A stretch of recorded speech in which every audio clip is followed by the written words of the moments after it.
Welcome to Chiropractic Roots, the official podcast of the Kansas Chiropractic Association. Here we explore the stories, struggles, and successes of chiropractors across the Sunflower State.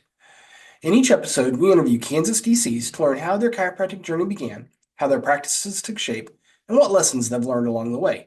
Whether you're a seasoned professional, a student, or simply chiropractic curious, you're in the right place to hear from the roots of the profession. I'm Dr. Travis Aller, Executive Director of the Kansas Chiropractic Association, the nation's first chiropractic association. Let's get adjusted. Our guest today is Dr. Glen Heese. Dr. Heese, welcome to Chiropractic Roots. Could you please tell us a little bit about yourself? Well, I'm 82 years of age. I was born in 1943 in a small town in southwest Iowa called Erling, population 365. I went to school for 12 years there. We did not have kindergarten in those days. It wasn't known of. So I'm undereducated compared to you, Travis. Um, Went to Creighton University in Omaha, Nebraska for 3 years, and then I went to Logan in St. Louis University, St. Louis, Missouri, and graduated in January 1967. Moved to Kansas in July of 1967 in Emporia. Okay. First question, the big one. What was your first experience with chiropractic? Well, I was raised in a family that sought chiropractic care for almost all their ailments. That started when my grandmother, whom I never met, she was dead long before I was born.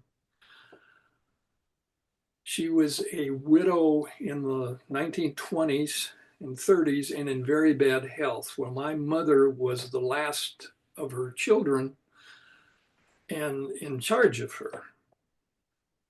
So she had to take her to many specialists down in Omaha, Nebraska on a train and seek out medical help for her health.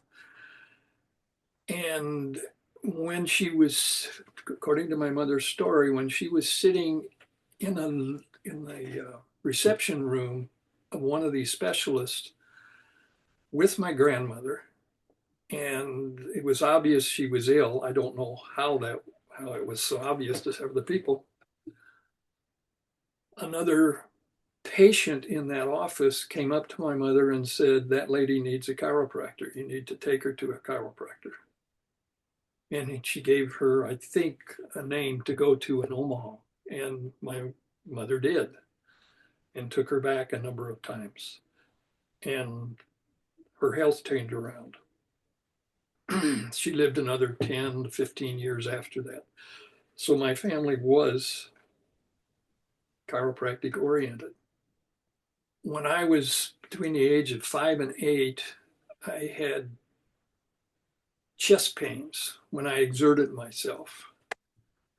I never told anybody about it, but apparently my parents observed every time I did something physical, not every time, when I did something physical, that I would kind of stop. And so they took me to a medical doctor in Harlan, Iowa, the county seat, gave me a thorough examination and ran an EKG on me. And from that EKG, told my parents, Glenn is probably not going to live into his 30s, and he should never perform any sports.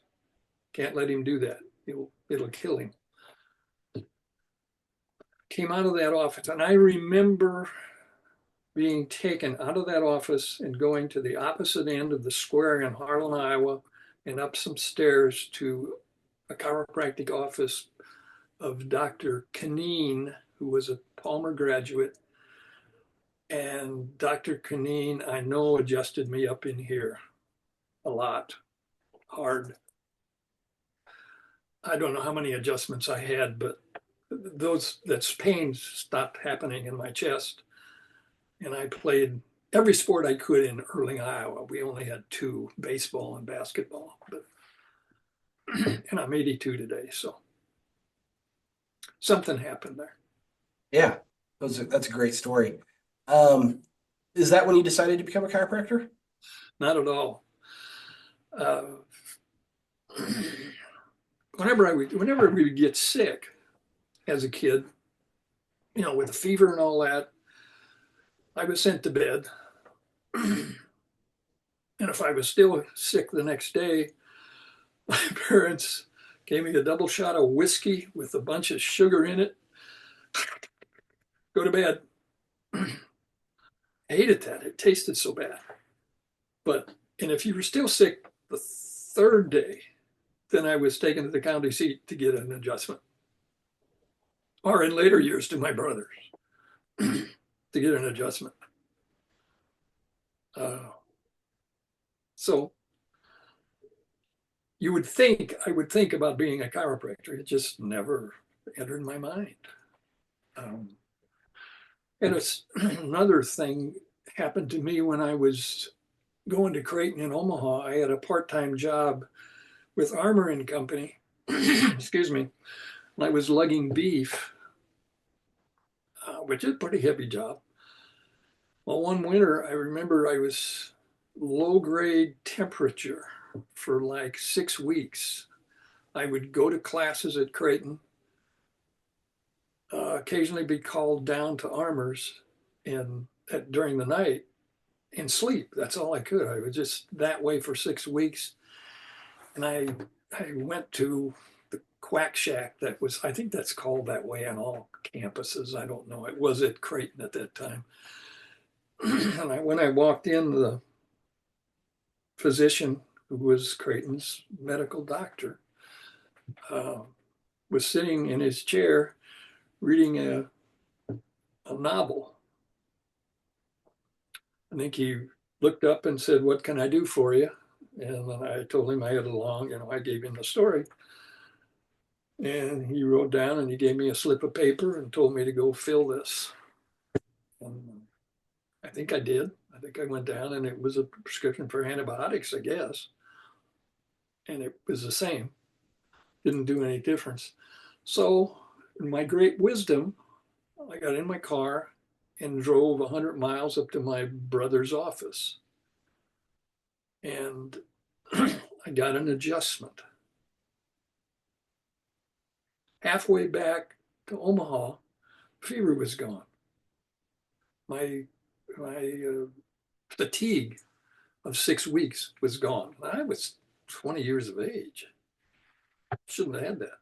Anyway, you would think I would think twice about going to chiropractic, which I didn't. But then I was facing my senior year and I was not doing, I'd changed my major 3 times, had no idea what I was going to do when I got out of Creighton. I was sitting on the beef dock, middle of the night, when there was a stoppage, and sitting next to a man by the name of Mel Thompson,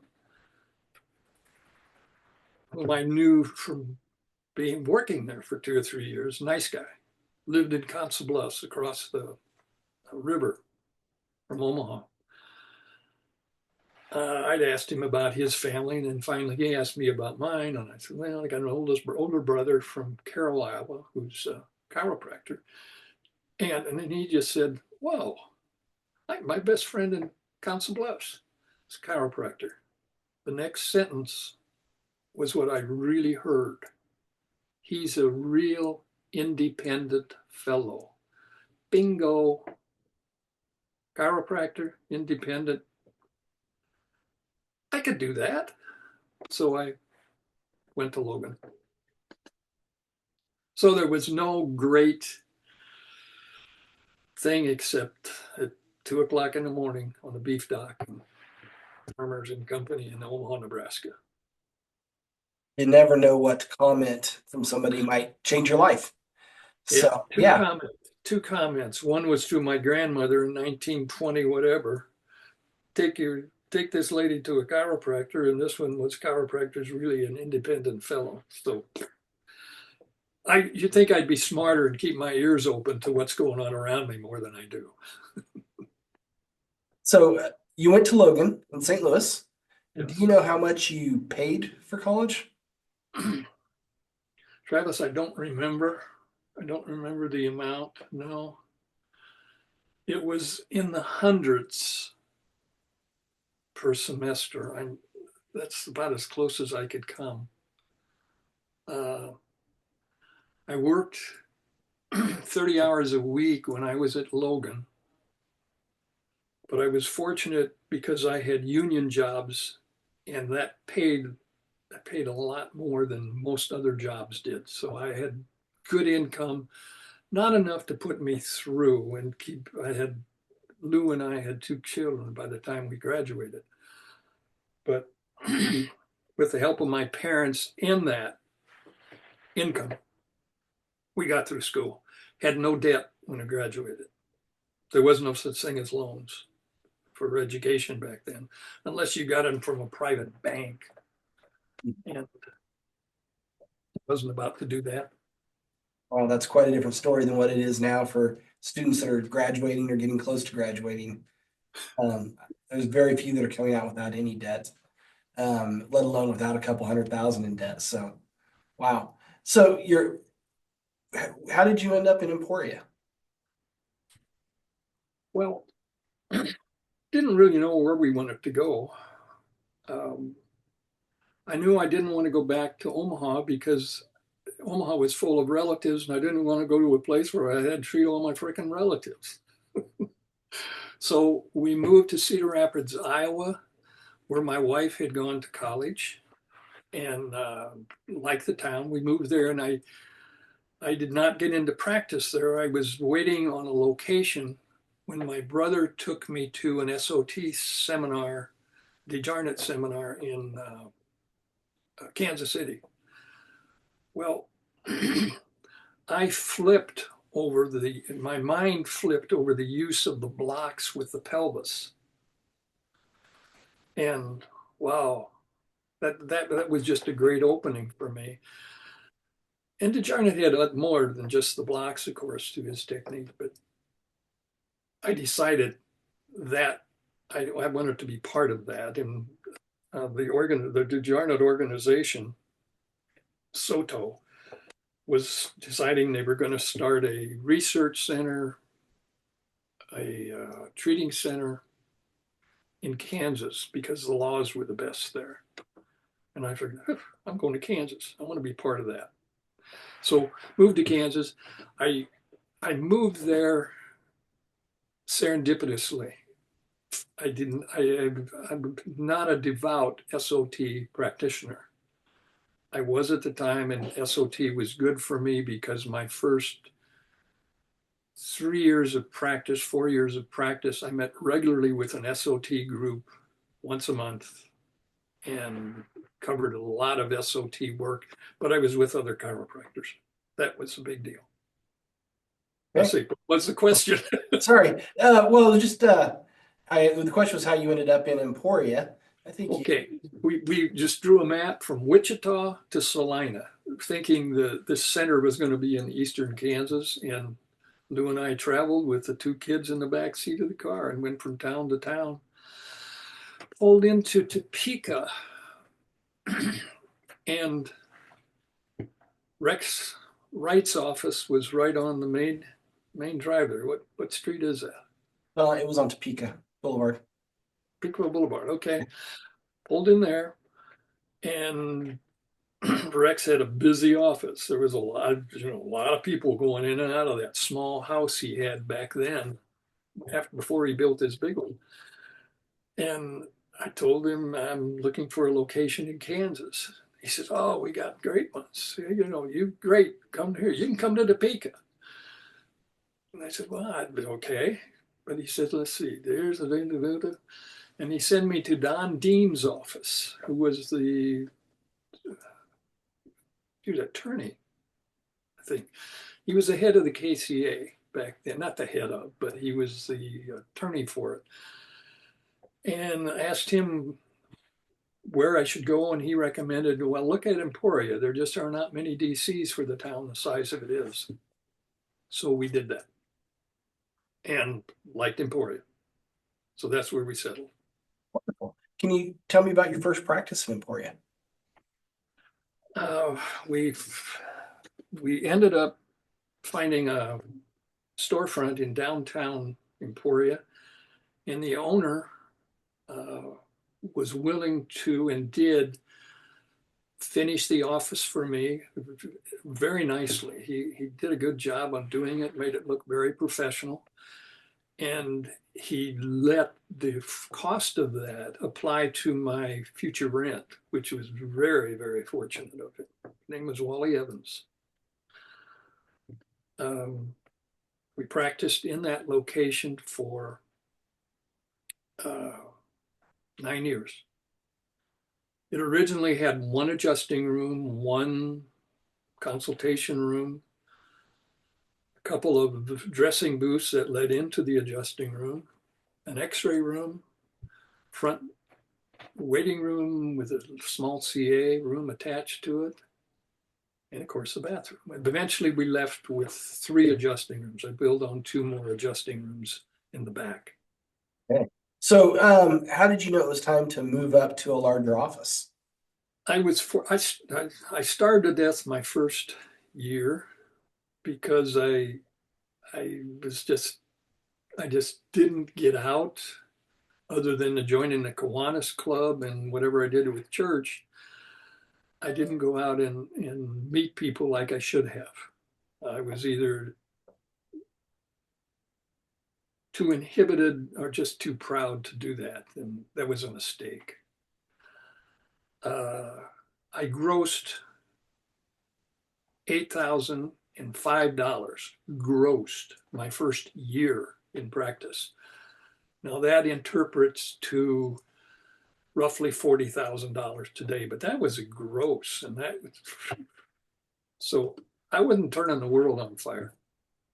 By the time uh, 8 years later, that office was I, I I had to do something because I was fortunate enough that I was seeing way more new patients than what I could handle. I remember one month I had 80 new patients one month. I couldn't, I could physically, shit, I didn't have time to adjust other patients that were already there.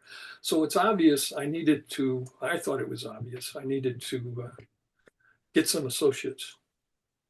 So we built a 4,000 square foot office in the western part of Emporia. What would you attribute that change from basically starving your first year to not having time to eat in year 9? How did you explode your practice then? Well, it started to turn when I went to Russ Earhart's courses on X-ray. It was 9 months, once a month of, let's see, Saturday and Sunday, part of Sunday. I started that in my second year of practice, and that started to give me confidence in Glen Heese and be able to read X-rays. And Russ Earhart was just an outstanding instructor. Eventually, over the years, I went back to 5 more of Russ's 9 month things. I just sit there and listen to stuff I'd heard 4 times before, 5 times before, 10 times before. And it was just being in Russ's presence and his confidence in chiropractic and what it can do started to turn my practice around. I didn't do anything different.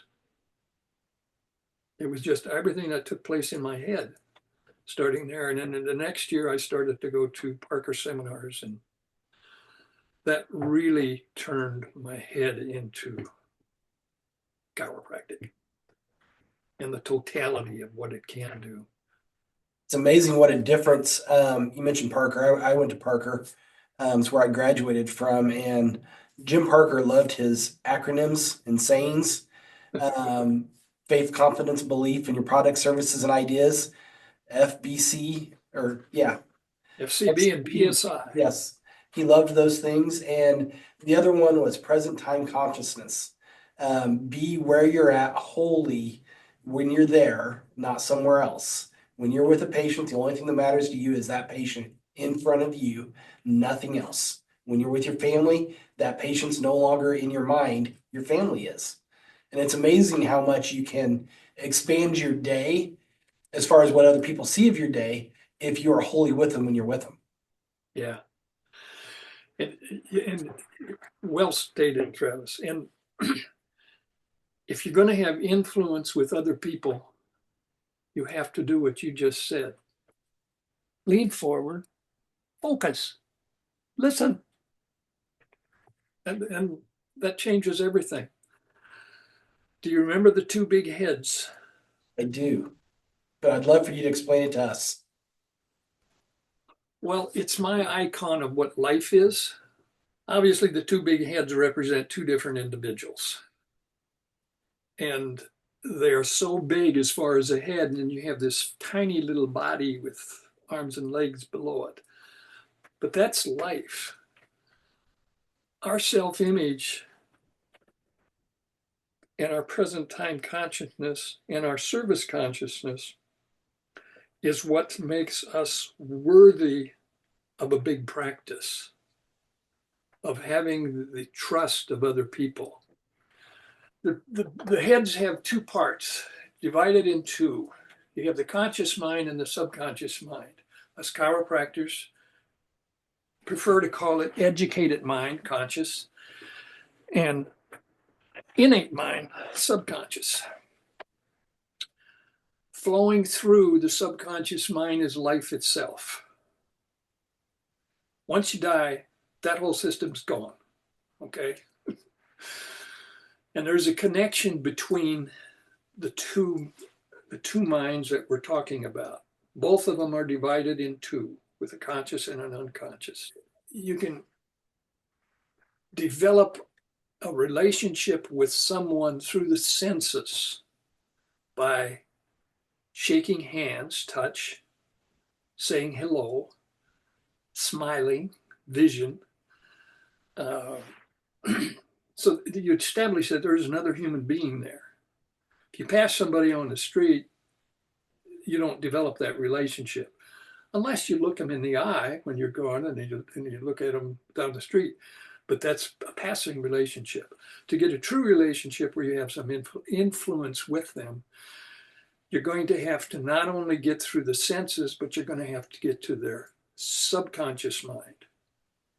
And between the conscious and the subconscious mind is what Parker called the trap door. Now, you can't open the trap door until you establish trust.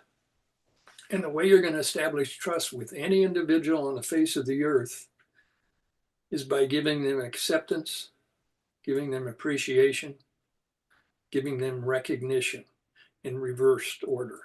You first recognize them by smiling, acceptance, appreciation by CA up front, waving to them. Even if they're busy on the phone and they're tricking somebody else out over here, when they walk in that door, acceptance, appreciation, and recognition. And then when all the busy is here and you come over to that patient, you give them acceptance by saying, it's good to see you, or whatever you're going to say. And once you get their trap door open, that maybe you care about them, that's going to open it a little.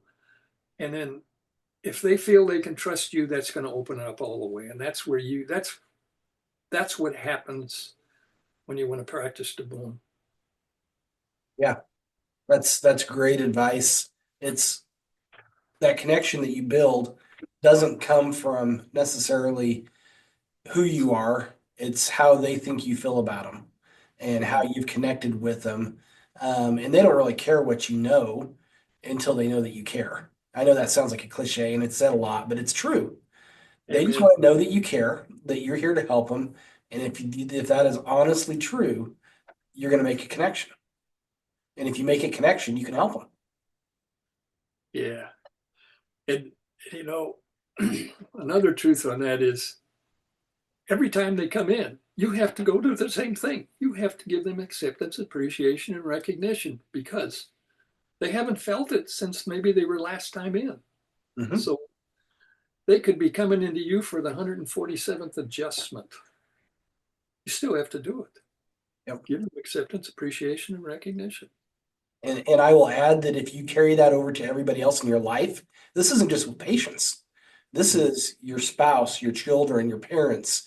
If you do that for them too, your connections will deepen and Yeah, you'll have a more meaningful life. yeah. Um, we got off on a little bit of a tangent there, but I love it and I Oh, think me it's too. important. Me too. I'll tell you, my first day, I grew up in a chiropractic family too. We went to the chiropractor. I never thought to be a chiropractor, just like you. It was something that kind of just came up in college, and I ended up going, oh, hey, let's look into it. My first day in chiropractic school at Parker, day one, 7:30 a.m., was philosophy class. And I sat in that philosophy class and listened to Dr. Coelho talk about chiropractic philosophy for an hour. And by the end of it, I thought, what the hell did I get myself into? This is crazy. And the more you dig into it, the more it's like, oh, okay, I understand this. This is how that works. And I've seen that they're maybe dropping the level of philosophy, and some colleges now call it chiropractic history, which okay, that's fine, but there's still something there. You need the science part of it. You need all that, but there is still room for the philosophy in chiropractic. And I think that's what makes us different, or as you said, independent. Yeah, yeah. Sorry, Amen. I Oh, I love occasionally it. I love it. editorialize. We don't need to be doing this. You and I can just talk. We don't. Good. This is great. And to be perfectly honest, everybody that's listening, this is the second time going through this. We did a full interview, and I forgot to hit record at the beginning. So we may go off the rails a little bit here. I don't want to hide anything from anybody, but it was a great conversation, and you all are poorer for not having enjoyed it. So we're going to do our best on the second round. Yeah, yeah, yeah. He's So cleaned you up on mentioned my. a little bit about this, but the next question on the list is mentors. Did you have a mentor early in your career? I think I would have to say my brother would have been in the beginning. Russ Earhart, like I mentioned, Jim Parker. That'll be a very strong influence on me. You know, if you're not talking personal mentor, the people who influenced me the most was them. John Mazion took the orthopedics course through John. Uh, took functional neurology from Carrick's group. Um, and actually a functional neurology from uh, a nine, after we took 3 years, Ed McKenzie and I took 3 years of Carrick's, and then we both took Michael Hall out of Parker. Maybe you know, did Michael teach you? Hall he's a great teacher too. Um, and John Fay with motion palpation. My my preferred method of chiropractic is motion palpation. I'm totally sold on it. It's an art that everybody says they've taken, very few have mastered. Um, and then another master would mentor of mine would have been John DeMartini. Still today, I go to his courses. He's he speaks to me. I was fortunate early in my career to be part of the continuation of what you were part of initially with the brown bag mentoring group, the peer mentoring here in Kansas. I think I met you in the basement of Councilman and Wade here in Topeka years ago at one of these brown bag meetings where we would all sit around and talk about our practice. Somebody would present on an actual topic, and then everybody else would have five-minute topic to talk about also, which is a great opportunity to meet with other chiropractors and grow together. Is there anything about your brown bag experience that you want to talk about? Well, we started it in our area in Topeka. And the reason I think it was successful is because we had a formula. And the formula was two people prepared a presentation. One was practical, maybe on vitamin B. Maybe they'd gone to a seminar and learned how to do certain orthopedic tests or how to give a better consultation, something practical, bingo. And then participation afterwards. And then our comments afterwards, and then have something philosophical. Somebody had to always present something on chiropractic philosophical and comments after that. We started every meeting off with, okay, let's get the negatives out of the way.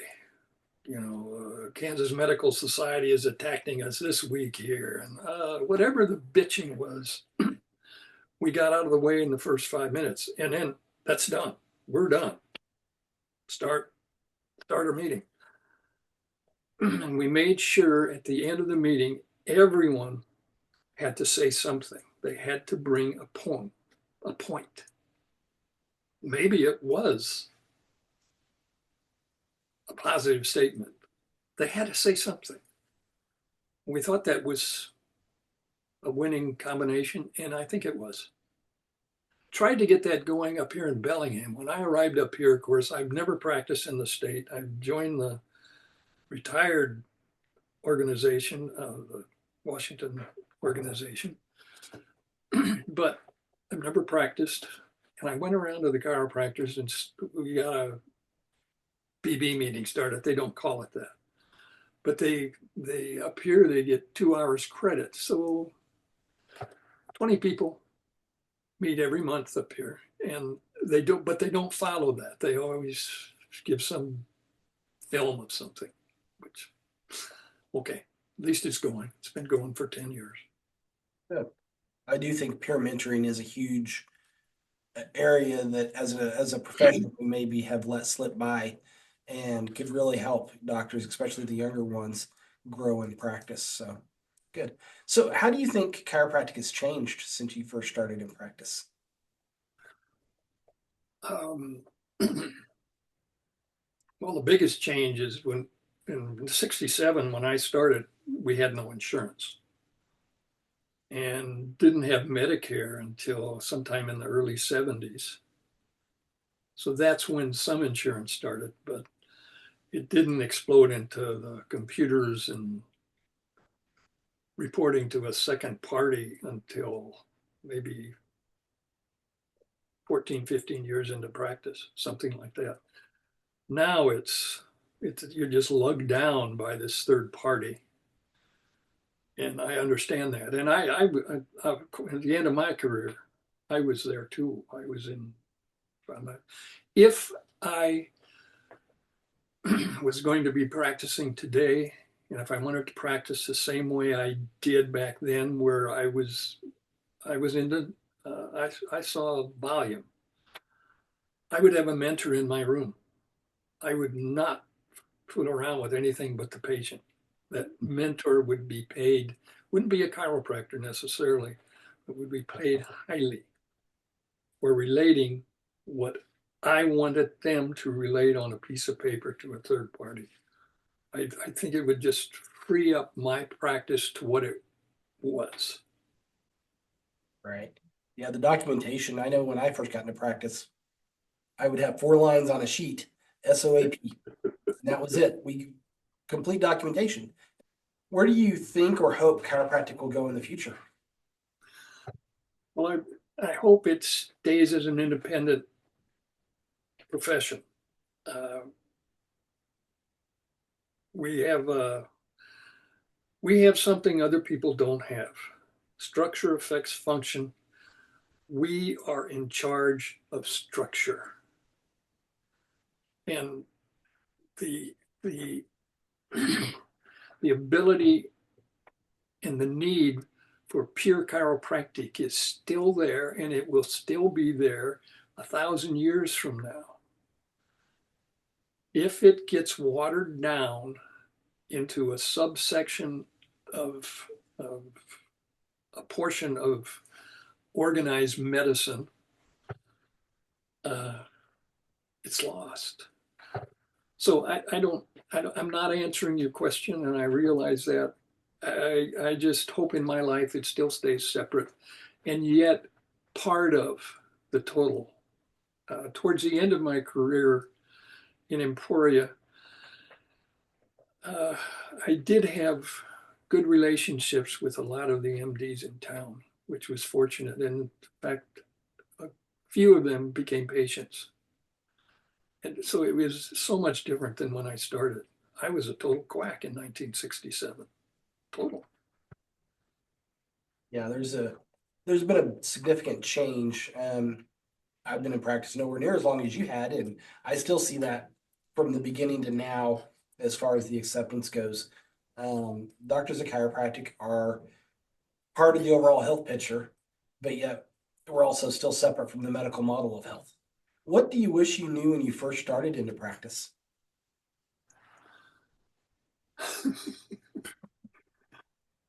Oh, well, I wish I would. I had pretty good hands. I wasn't a great adjuster because I hadn't seen the numbers yet, but I was pretty good hands. And I didn't have confidence in looking at an x-ray. I got that from Russ Earhart. Running an office, I got that from actually doing it and from Parker and from all of those things. I uh, you can't go. You got to go in and be in raw. The less raw you can take off yourself when you start, the better. So, is there any information or advice that you give to new graduates now? Yeah, over in Spain, I had the opportunity to be exposed to hundreds of new graduates. And my advice to them, because I was really the only old practitioner teaching there. We had some excellent instructors, but I was the only guy who had hands-on experience for many years.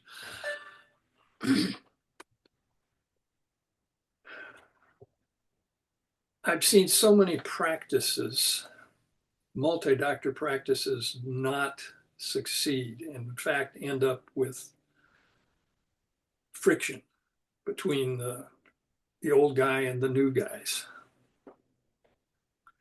So my advice to most of them over there, especially the ones who I felt were ready to go out by themselves, I told them, do not go in with somebody else. Go to another or two or three busy offices. Ask if you can follow them around for a week or a month or whatever. Pay them if you have to, but get that experience and then go find your own practice or buy a retiring practice, a retiring location or something like that. That would be my advice to the young guys. Oh.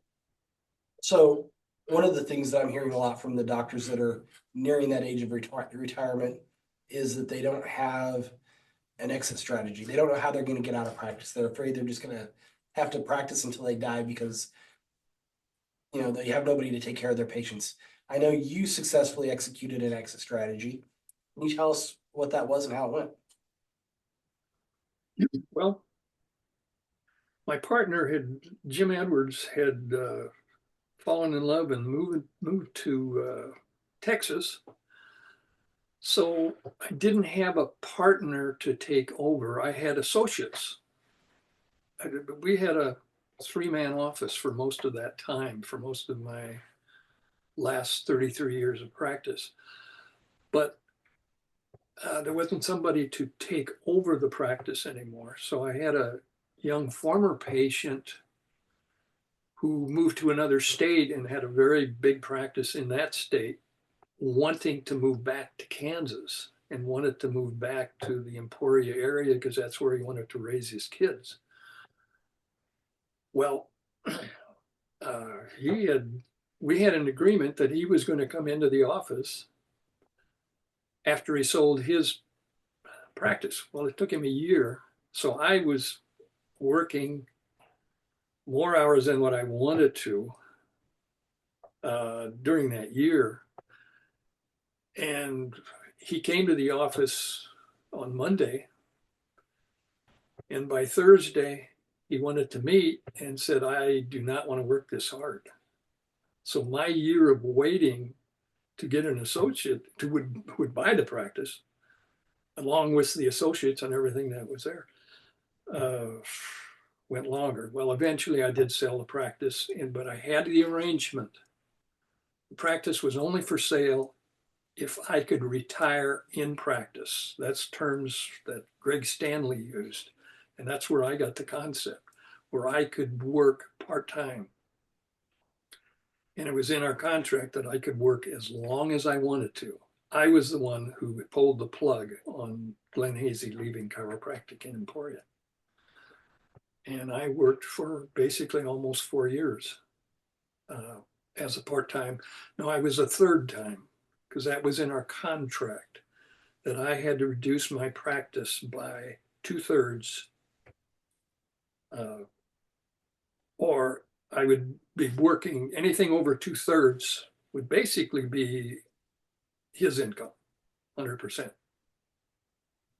Allowed you to still be involved during the transition, which is always good. And you got to set your terms, so that's great. You mentioned a former patient. I know you've had a number of them. Do you know how many patients you have that are now DCs? Oh, no, I do not. You do not. Okay. I've never even thought of that. I know I know a couple of them that have gone on to be great DCs, and I just didn't know if you'd kept track or not. I know some docs do. I had an awakening one day of a young lady whom I don't know why, but I went to visit her office in the Kansas City area. She and her husband's office. And I found out she was from Emporia. Hey, really? I said her name, and I didn't recognize her. She says, well, I was in your office. So that's a little embarrassing, Really? When she was a little girl, her dad came in for something. And I think it took 2 adjustments, and he was fine. He was released. She was in the office. She was in the adjusting room with her dad. Saw that. And again, she was a little girl. And she told me that was why she didn't. Man, I didn't know. That wasn't Glen Heese working. That was just chiropractic working. And this little kid saw her dad walk away without pain. So, yeah, that really, that kind of hit me in the heart. I says, wow. It comes back to you never know what interaction is going to change somebody's life. Yeah. So, is there something that you want to share that might that your patients may be surprised to learn about you? We were in our previous little thing we went through. Yes, it isn't personal about me, but it's about a surprise that I had when I was getting interviews of older DCs like you're doing now, Travis, and when they were printing them in the KCA Journal. Jim South was a chiropractor from Ottawa, a classy guy, not flashy. He wasn't well known in Kansas, but well respected. He was one that I was wanting to interview at a convention, ACA convention. Oh, Jim, I don't have anything to say. I was just chiropractor. I don't have anything. Come on, Jim, come on. So I finally persuaded him to come to the room, and I ran a tape, and I asked him questions just like you're doing, and it went okay. But as Jim and I were walking back to the conference, somehow he brought up about how, he had this stuff on his skin after he got out of World War II out of the Pacific, and that the docs and the VA and nobody else could cure up his skin problem. Scott Rutt, you call it something better, whatever. But then that he was told to go to a chiropractor, and bingo, it got rid of his stomach. Just a few adjustments, and bingo, it was cured. So I said, well, Jim, we're going to go back to the room. Let's get that in this conversation. So we went back, and then he interjected in there that the man that he went to in Kansas City had the doc had told him about either he or a friend of his had adjusted Gandhi, this Gandhi's chiropractor over in India, and that he transported his zenith high-low table on trains to different locations in India where Gandhi was to give him adjustments throughout his career. So that to me was just an outstanding interview with a Kansas chiropractor telling the world, just the KCA, Gandhi was a chiropractic patient. That's amazing. Last question on here. If you weren't a chiropractor, what would have you done? Well, I don't have the mind to be a scientist or an engineer, and I don't have the personality to be a good salesman.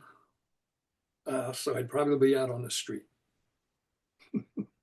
I disagree with you on that as far as the mind and the personality, but whatever.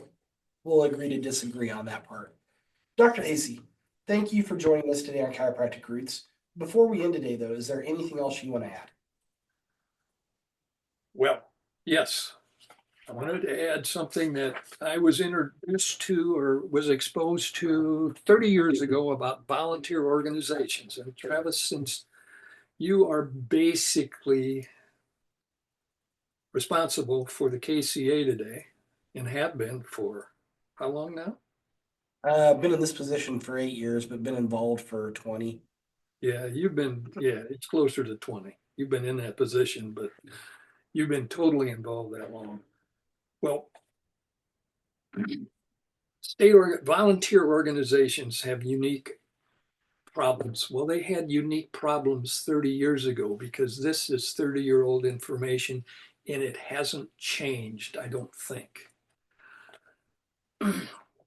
3% of any volunteer organization that's successful, you would consider inside people. They expect to be in on everything. 12% are inside and will do anything if you ask for help, but you have to ask for help. So there's your first 15%. The next 25% have an open door and will respond if personally asked. They will respond. They may not take on a project as well or as deep as the 12%, but they're there. They're KCA people. They're solid. You're proud of them. The top 15% are owners. They own the organization. The next 25% can be relied upon. Then you have 48% will respond when their livelihood is threatened. And this happens in history of the KCA at times. It happened, trying to figure out how many years ago. It happened a few decades ago, when area Medicare was going to be drugged down to 5 or 6 adjustments in a year by a well-intentioned local medical doctor. He just didn't see the need for chiropractic beyond that. And eventually, of course, we got that changed. But the rallying point among Kansas chiropractors at the next couple of KCA meetings was unbelievable. The support that they were putting into it. Okay, then that leaves 2%. 2% are going to be anti no matter who you are, what you are, no matter who's in charge, no matter what's happening to the KCA. So expect to have some opposition. And if you don't have that 2%, you're not doing anything. Don't let the 3% to the 15% be stressed out all the time with membership, with apathy, with lack of funds, with lack of political contacts and the fact of giving money back to politics, you got to do that. Because how many months out of the year your license is in jeopardy? It's your freedom to practice. And the fact that there's no unity. And then this extensive study found out that the leadership was wasting so much emotional energy on basically these four things: increase membership. It's constant. It was in my day. It was before my day. Getting projects completed because there wouldn't be enough people to do it, or just wouldn't get it done. Getting members involved in apathy. Those are the four that they're wasting emotional energy on. The answer to that is getting the 15% to be committee heads, and don't give them too much to do. Give them one big project every year at the most. Always say, be sure you give frequent personal attaboys. Praise them all the time. Thank you for what you're doing. Gosh, I appreciate you giving those extra calls in this time. And don't have too many projects every year. What is the biggest project in the state of Kansas this year? What do you have to put? Legislatively the legislative session is the biggest project every year. The most important thing that we deal with is protecting your ability to practice in the state in the way you want to practice. Bingo. Bingo. Thank you for doing that, Travis. Thank you. So thank you, Dr. Heese, again for being with us. I appreciate it. I appreciate the time with you. I appreciate everything you've done for chiropractic and everything you've done for Kansas. Thank you. Have a great day. Kind of you. Thanks for tuning in to Chiropractic Roots, brought to you by the Kansas Chiropractic Association. If you enjoyed today's episode, be sure to subscribe, leave a review, and share it with a fellow chiropractor or student. To learn more about the KCA and our mission to support chiropractic in Kansas, visit kansaschiro.com. Until next time, stay grounded, stay growing, and keep adjusting.